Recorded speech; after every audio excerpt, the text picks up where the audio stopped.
Hi guys, it's Amber from Amber Reads Books, and I'm here today to bring you my weekly reads video. This is the video where I tell you what I read last week, what I'm currently reading, and what I plan to read for the coming week.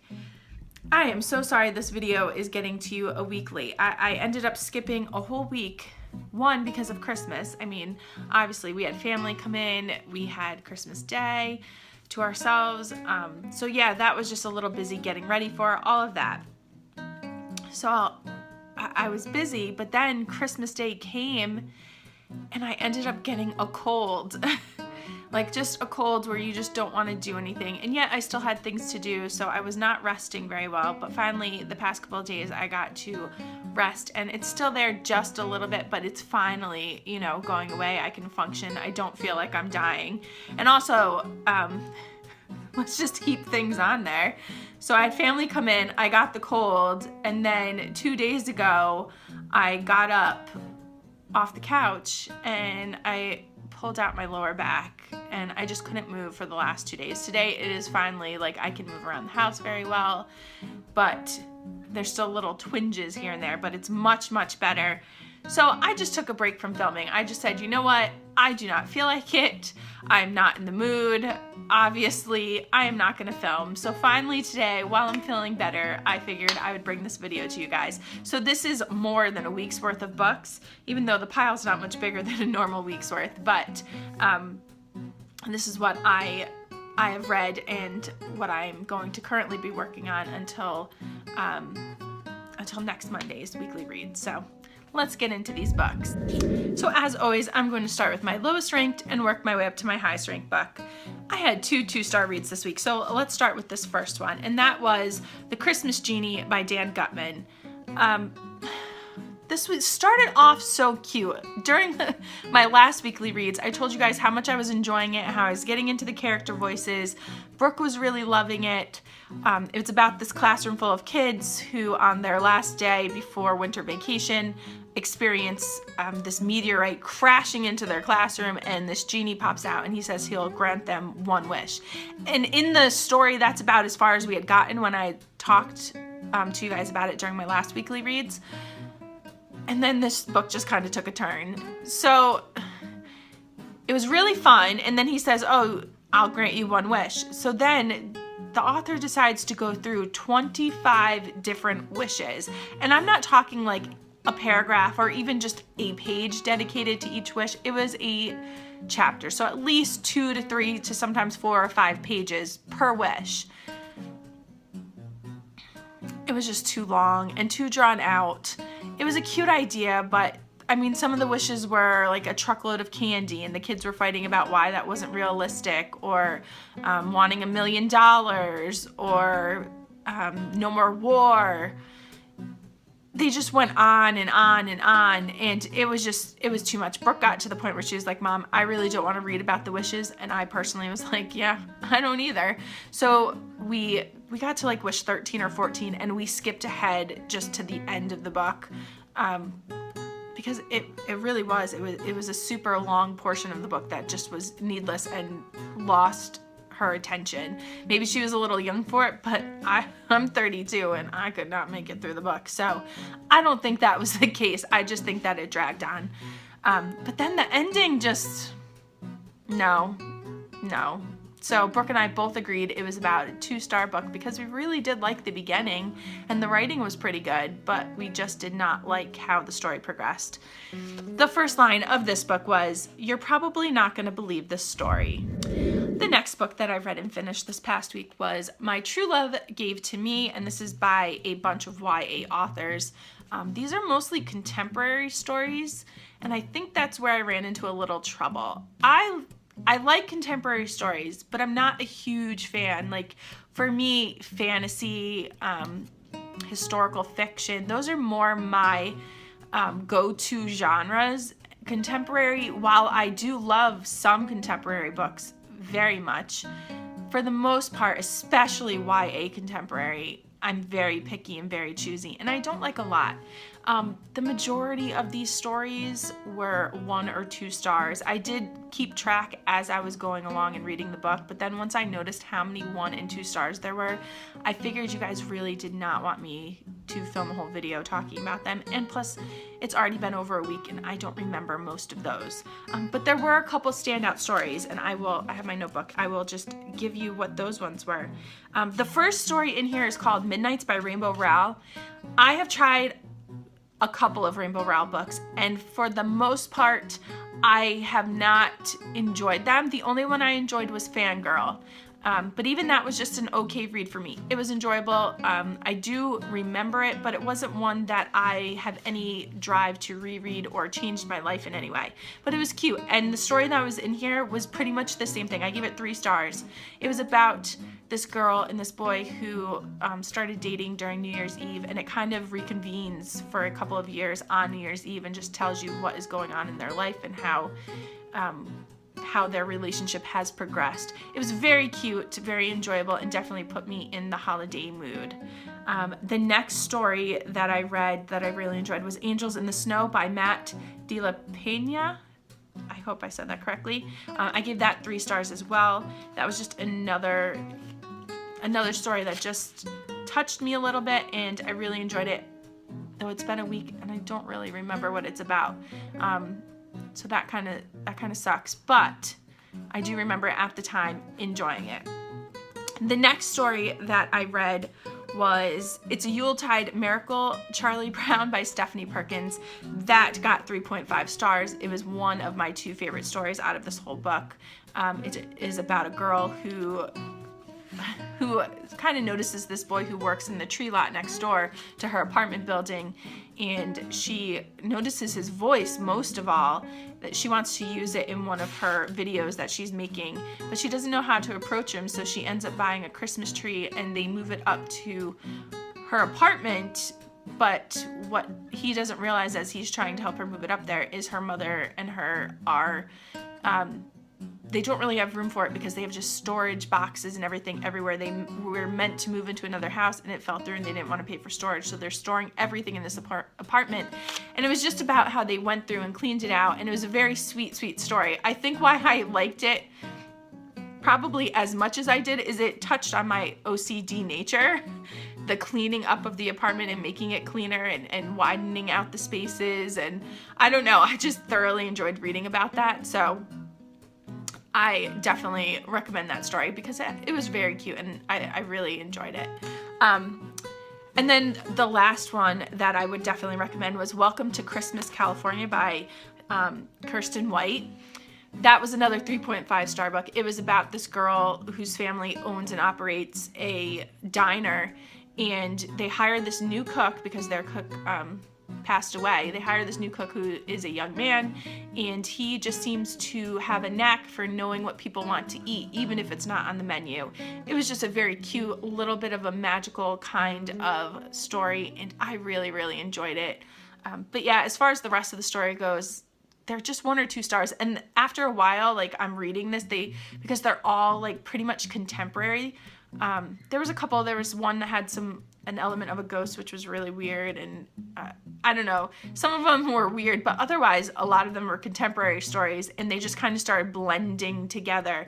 I really couldn't even tell one writer's style from another, so it was not the best, but those few stories that were in here were really good, and I definitely want to try out other books by those authors. The first line, I don't know if we can even call it a line, we'll give you the first line of the first story was, "It was cold out on the patio under the deck." The next book that I read this week and really enjoyed was Charlie the Choo Choo by Beryl Evans, or Stephen King. This book on its own, like if you just picked it up, you didn't know anything about the background of the book, and you were just going to read this story as a children's story, it was cute. There was nothing fantastic about it. I've read many children's books that were way better than this. So if I were giving it a rating just based on that, it would probably get a 3-star rating. It was just average. It was okay. Nothing wrong with it. Enjoyable. But because I know the backstory of this book, intertwines into the Dark Tower and its history.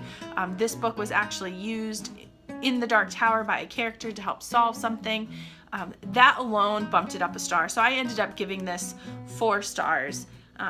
So cute. It's about Charlie the Choo-Choo, who is an older train, and they end up replacing him with this newer train, but that train ends up breaking down and not working, and he has to come in and save the day. So it was cute, but yeah, more for fan reasons did I give it that 4 stars. The first line in this book was, Bob Brooks was an engineer for the Mid-World Railway Company on the St. Louis to Topeka run. The next book that I read this week was a reread, and I loved it actually, and that was Charles Dickens' A Christmas Carol, and this one is actually illustrated by P.J. Lynch. This edition of this book was fantastic. I loved the illustrations. It gave so much more to the story. I've read this for the last couple of years, but I had a very thin, very basic edition, and while I loved the story and I knew the story, it never really wowed me as much as it did this year. And I think the illustrations plus just my maturity as a reader really had a lot to do with that this year. I normally give it about 3.5 stars, and I bumped it up to a full 4 this year because it was just fantastic. I appreciated Dickens' writing so much more than I have in previous years, and it actually has inspired me to want to pick up more books by him. I have read a few, like I said, when I was younger, but I just had an appreciation this year that I feel like maybe it was just I grew so much as a reader this year, especially when it comes to classics. I really have not read that many, but I'm finding that they're easier and easier to read as I get older. Just the language sometimes, trips me up a little bit, but I really, really enjoyed reading this, and I wanted to show you guys, I take off the covers, obviously, as I'm reading it because I don't want to ruin the jackets, and I didn't notice previously, but on the hardback, there was Bob Marley on the hardback, so I really loved that. Some of these illustrations were just fantastic. Let me see if I can show you a few. Excuse me, I'm still a little sick. But yeah, the illustrations gave so much to it. Obviously, I already knew this story. My favorite version is probably Mickey's Christmas Carol. I watch that every year. But I really, really enjoyed it. I can't recommend this version enough. If you guys know of any other illustrated versions that you love, please recommend them to me because I wouldn't mind actually collecting illustrated versions of these books. The first line in this book was, Marley was dead to begin with. So last week I told you I was probably going to try to read The Historian. I pushed it off again because it was Christmas. I just was not in the mood for that kind of a story. I was sick. I just wanted something that I had been wanting to read forever. So I decided to pick up The 13th Tale by Diane Setterfield. I loved this book. It was so good. I rated it 4 stars, but it was like a fantastic 4 stars. Like, you know what I mean. You might rate a book 5 stars and it blows you away emotionally, but then this book was just riveting and you couldn't put it down. So for me, a 5-star usually means I cried or I laughed out loud or something, but a 4-star is one that really kept my interest and really just wowed me in some way, and this definitely did. First of all, these end papers, I mean, come on, gorgeous. This is a story about a woman who is a biographer, and she is enlisted to write a illustrious writer's biography. She just is picked, and she's not even a well-known biographer. I think she only wrote like a couple of things for people, and this writer decides, I would like you to tell the true story of how I came to be, because she has told so many reporters and written a book that was missing like a story. It was missing the 13th tale out of it. And she just wants to kind of clear things up once and for all because she's on her deathbed and she just wants the world to finally know what really happened and how she really came to be this writer. I don't want to go too much more into the synopsis than that because I don't want to give anything away. There was like a twist in here that I didn't really see coming. And I just really loved it. The writing was fantastic. I went into it and I was like, wow, I just love this writing. I could sit here and read this writing all day. And I was a little worried at first because it felt a little slow, just, you know, for the first, 30 or 40 pages. I was like, oh, I don't know if I'm in this mood either, because that was kind of the reason why I didn't pick up The Historian right away.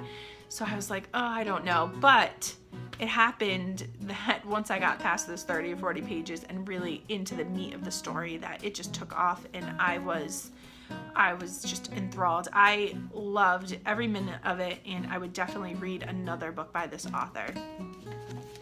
The first line of this book is, "It was November." So those were all the books that I finished last week. I felt like I had a really good reading week. It was just fantastic, and it was easier, it was lighter, there was nothing like really heavy that sucked me down. Now let's go to my currently reading book, and that is The Historian by Elizabeth Kostova. Now, I don't know, maybe I am just not in the mood to read this because I like the writing. The writing is actually quite beautiful. I do like it. But it is very heavy on the history so far, and I'm only 40 pages in.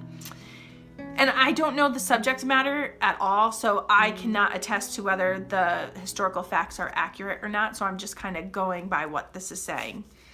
This is about a girl who finds a letter in her father's library, and she kind of just stumbles upon this mystery, this historical mystery.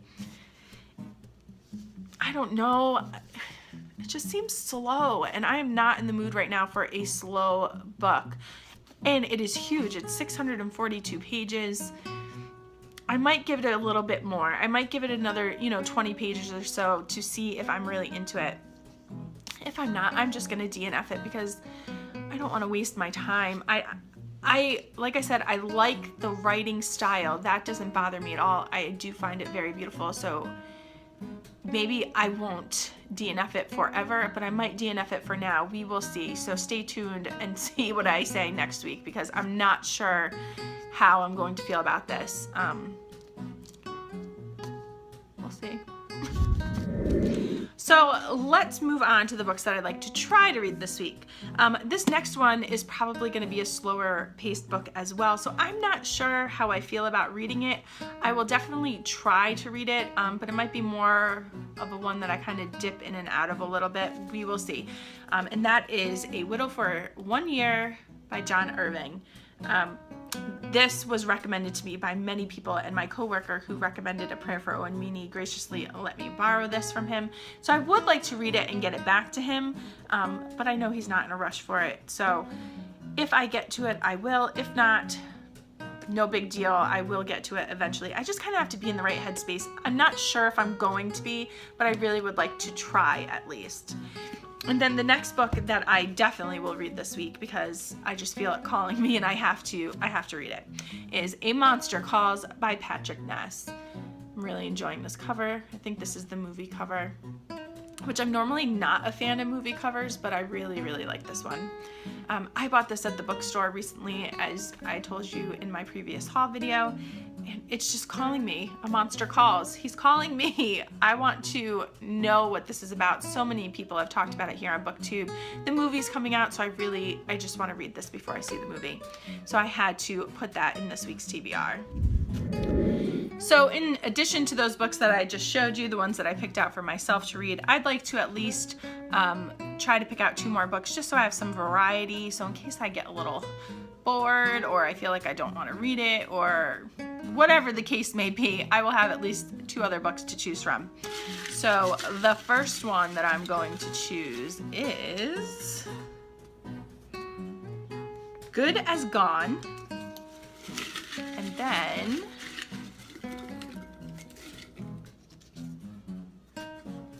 hold on.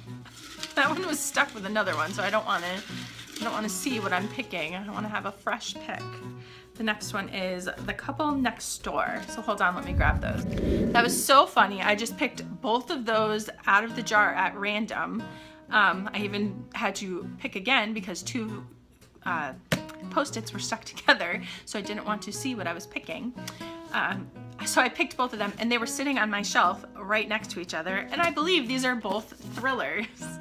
I got these from my husband's coworker who is part of Book of the Month Club, and I'm excited. Thrillers, they'd be easy to read and something I could just slip in and out of. So I'm not even gonna look at the synopses, I just am going to read them. But anyway, yeah, so these will be my other two picks for this week if perchance I do not get to the other ones or do not want to read them, or read them and decide to DNF them. So those were all the books that I have read, that I'm currently reading, and that I plan to read for the coming week. If you guys have read any of these books, please use those comments down below and let me know what you thought of them. I hope you guys have a great week and happy reading.